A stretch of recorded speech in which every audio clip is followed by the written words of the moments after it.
So why does your Apple Watch keep pausing the workouts? Well, there might be more reasons behind it.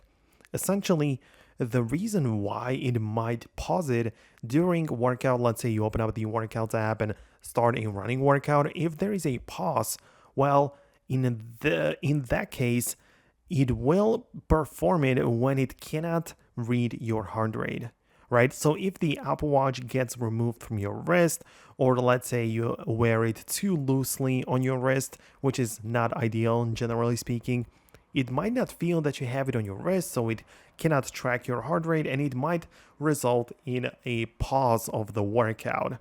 So this is kind of common issue. Outside of that, you can also check out the watch application of your phone, which obviously is like the settings page for the Apple Watch, and navigate to the workouts section. And in there, you can check out some other things, which is for example, there is auto pause, right? So there is a feature which you can turn on, and it can automatically pause your workout if you have it enabled. So obviously in your case, you might want to turn it off, but it literally tells you what it does. So it can automatically pause during workouts when you stop moving and resume when you start again.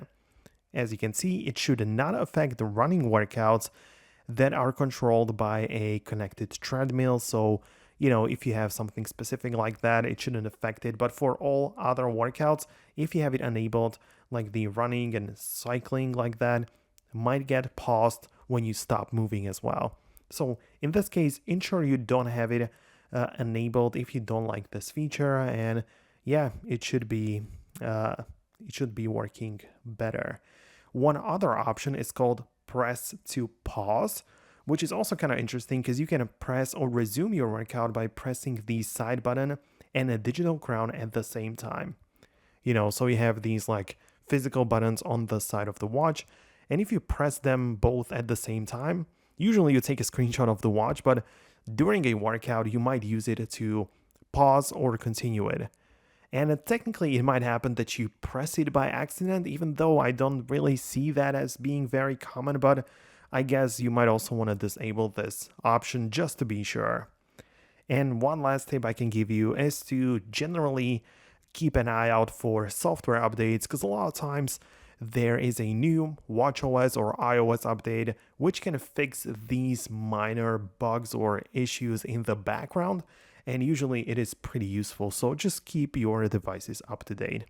Now let me know below in the comments if you managed to fix this issue. Subscribe for more guides and videos like this one, and I'll see you later in the future videos.